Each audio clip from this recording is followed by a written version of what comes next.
My first few times playing Liquidate the Union, I thought this random whistling you hear when you pass through this section of the map was just part of the soundtrack. Guess what? A real living breathing man is whistling on the balcony up here. This is the only one that is whistling, but there is at least one more balcony man to be seen. It is so strange to me.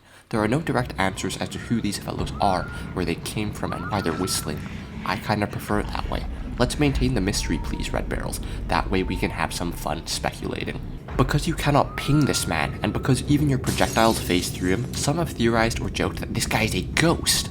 Maybe. We are under the influence of a lot of psychosis gas, we could be hallucinating. Some people think he's just an X-pop, like one of the idol grunts, but from what I can see, he has a pretty clean face and body. That is very reagent-like of him.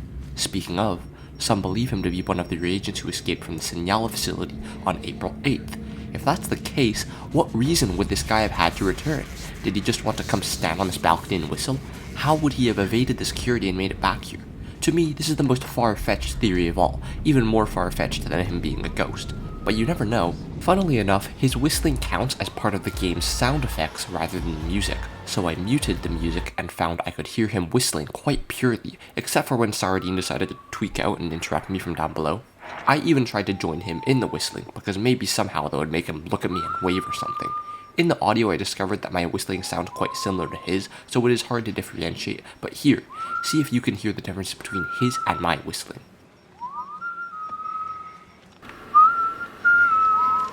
There are lots of ways. Someone said he is whistling the music you used to hear before you enter the Rebirth shuttle. Was there even music in that section? I don't know. I'm familiar with basically all the music in this game, and this man seems to be whistling some variation of the main theme.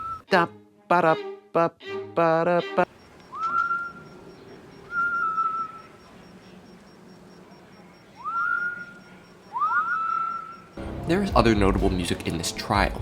In the suburbs proper, in the wealthy neighborhood, there is a house with a record player inside. This record player is playing the same music you hear in the mansiontorial gazebo, as well as the van from Gather the Children of God. This track is called Permanent Record, and wow, Tom Salta, this is a very powerful one. Unfortunately, the escape track was just blasting over top of the one I want to showcase, so I'll play a clean version for you here, and I'll link it in the description too.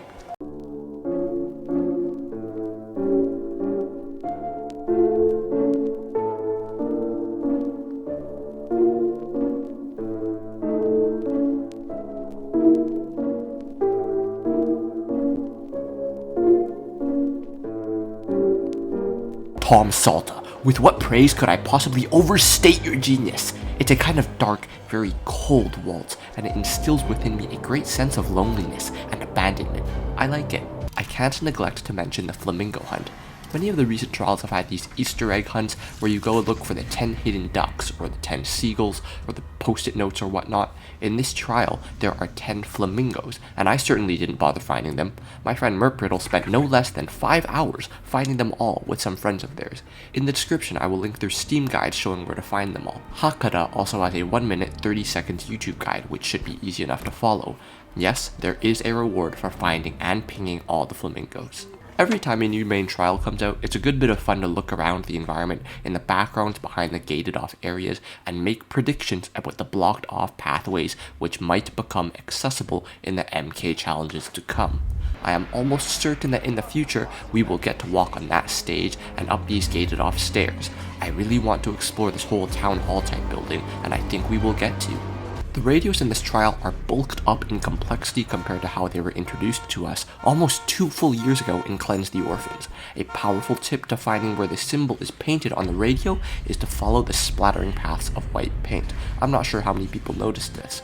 These will always be present. Some are easy to follow, but some will tell you to go all the way outside the building and look at the radio from behind, or even across the balcony if it's an upstairs building radio. Also, know that the symbol will never be on the top surface of the radio, so there's no jumping up and looking on top of it. What is interesting to me is that the radios don't change their messages once you're done tuning them. Every radio repeats the same lines in all conditions. Is it really supposed to be this way? I recorded most of the lines here for your reading pleasure. I am not the hardest thinker in the entire world, but it seems to me the radios are pushing an anti-riot, anti-union narrative. They want people to believe that the rioters are suspicious gremlins who are threatening the safety of the locals, so that the locals do not support the rioters and the unions, and then yay, the employers win and the big boss makes the big profit, and he has such a big smile on his face. Maybe it's supposed to be like this. But I feel like these lines are what the radios should say only after we're done tuning them. Because if we're trying to twist things in Murkoff's favor, then this is indeed the narrative we should be trying to enforce. But maybe I don't know that many things. The idle grunt placement is getting very creative. I think it is not unintentional by Red Barrels that if you're following the Union boss too closely, you'll walk right past this van and then this grunt will smack you in what could almost be considered a scripted jump scare. It happened to me on my first playthrough, it almost happened here. The end sequence sees us grinding these bodies into a nice warm bath for the Union boss. Many have speculated that these bodies belong to the reagents who failed Amelia's escape, who died trying. I like this idea, but there is not a great amount of evidence supporting this. Like, we should see the puncture wounds in their chests and temples from where their ESOPs and goggles were removed from the REH. I don't know, Red Barrels might have just cut corners and not wanted to add those specific details because these are just reused default corpse assets. I would like to think Murkoff is being as resourceful as they always are by reusing failed escape reagent corpses, so I like this theory. Well, this one's gonna be a bit of a reach. Does anyone think these busts outside of the mansion look familiar?